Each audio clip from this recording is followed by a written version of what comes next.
dia. O sol já não arrasou.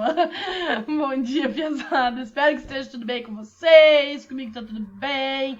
É a terceira vez que eu gravo essa aula, porque deu problema as 3 primeiras vezes. Eu espero que não dê problema dessa vez, porque se der, aguardem uma próxima aula muito... Deu falando bem assim. Brincadeira, gente. Vamos lá. Seguinte, então. A aula passada a gente começou a ver voz passiva, né? Vamos só relembrar o que a gente viu, então. Voz passiva, para que serve? Ela não é utilizada normalmente na linguagem informal.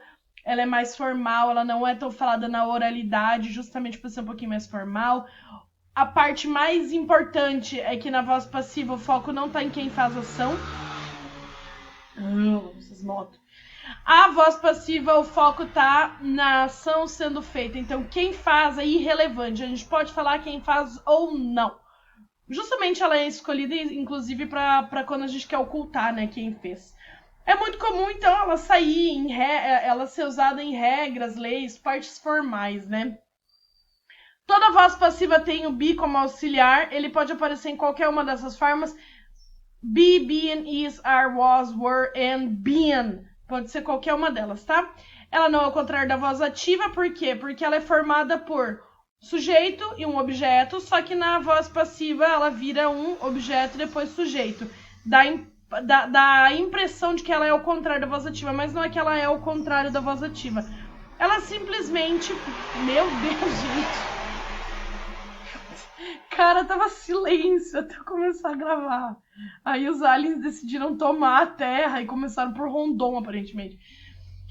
Então não é que ela seja o contrário, mas na voz passiva a gente vai dar a ênfase, né, na ação e não no sujeito, portanto o sujeito vai lá pra trás. Ok, então o auxiliar vai ser sempre be, né? Então olha aqui, ó. Sujeito é objeto, sujeito que não é relevante, se eu não quiser colocar ele, eu não coloco. Lembrando que quando eu quiser dizer quem fez a ação, mas eu não souber o nome da pessoa, eu vou usar os object pronouns. Caramba, cadê o they? Olha o they aqui embaixo. Excluído do rolê. Aí, ó. Então eu vou usar os object pronouns quando eu estiver falando não de nomes, tá? Então eu nunca vou falar, por exemplo, by I, by me, by him, by her. Então, indo para o que seria a nossa próxima aula de hoje, né? O que seria não, o que vai ser, o que está sendo agora. Na verdade, eu nem vou abrir. Deixa eu fechar isso aqui, porque eu vou escrever com vocês. Então, eu tenho aqui voz ativa, sujeito, objeto, voz passiva inverte. Objeto no começo, o sujeito não é relevante, eu posso nem ter colocado ele na frase no final. Meu Deus do céu, fiquei sem ar. Exemplo, temos aqui então o slogan do McDonald's que vocês conhecem, que no Brasil foi traduzido como amo muito tudo isso, né? Mas em inglês ele é I'm loving it, tô amando isso.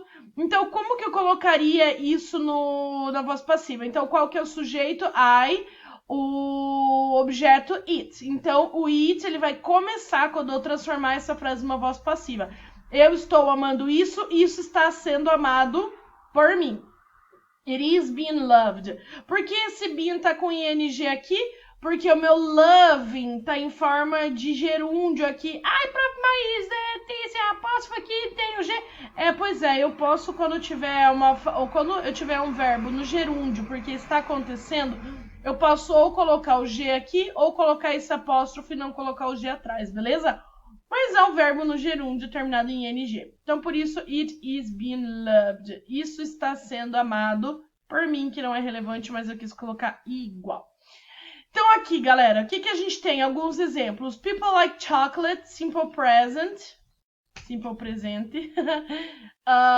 Simple present. Pessoas gostam de chocolate. Vou jogar o meu objeto aqui pra frente. Vai começar com chocolate já. Chocolate é gostado pelas pessoas. So, chocolate is liked by people or by them, né? Então, isso aqui não é relevante. Se eu não quiser usar isso aqui... Não, melhor do que isso aqui. Se eu não quiser usar, eu não preciso, tá? Eu só vou ter que ter foco nisso aqui. Chocolate is liked. Chocolate é gostado. E aí é ponto final. Aí, pra você é muito estranha essa frase. Chocolate é gostado, pois é. Gostado, pois é. Ela é estranha mesmo porque normalmente a gente não fala na fala oralizada.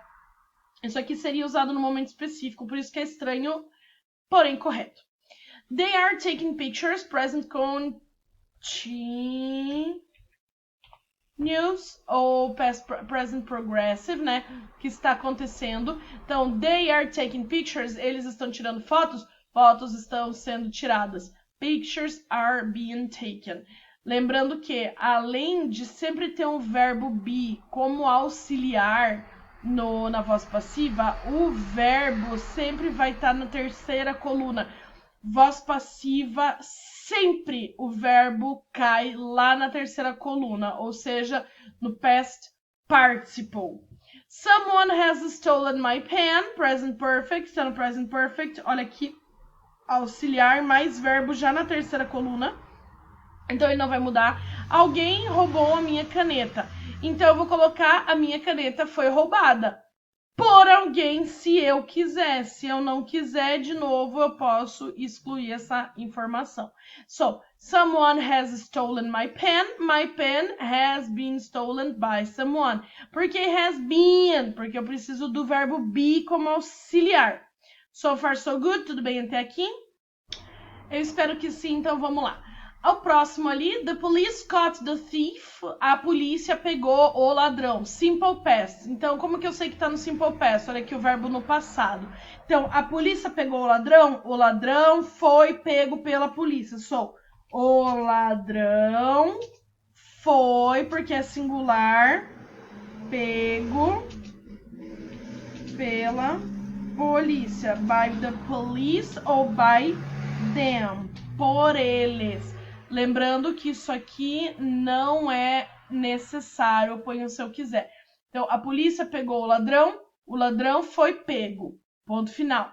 Marina was writing a story. Então, a Marina estava escrevendo uma história. Lembrando que isso aqui está no past continuous ou no past progressive, whatever, tanto faz. Em alguns lugares aparece como progressive, em alguns como continuous. Então, tem lá, Marina está escrevendo uma história. Uma história está sendo escrita pela Marina. Então, a story, eu coloquei eles. A story is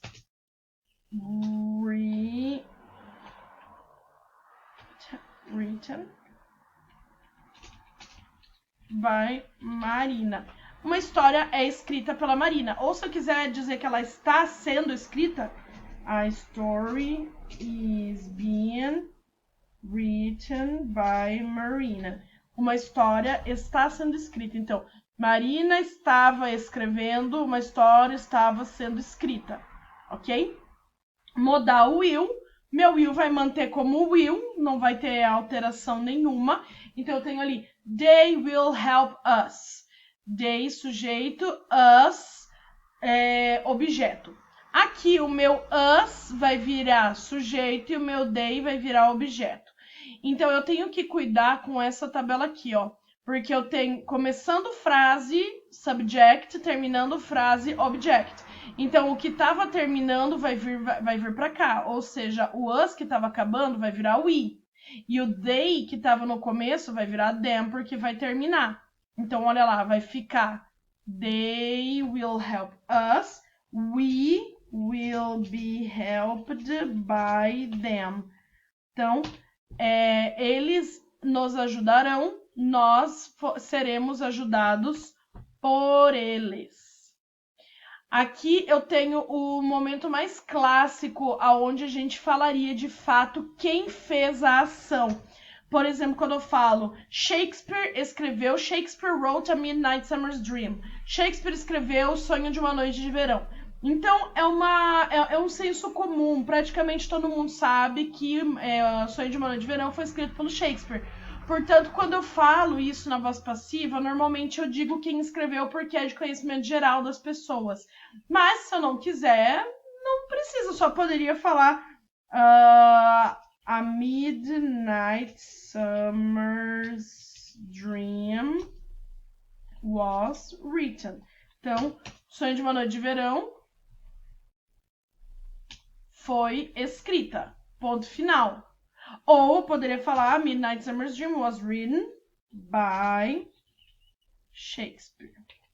Ok?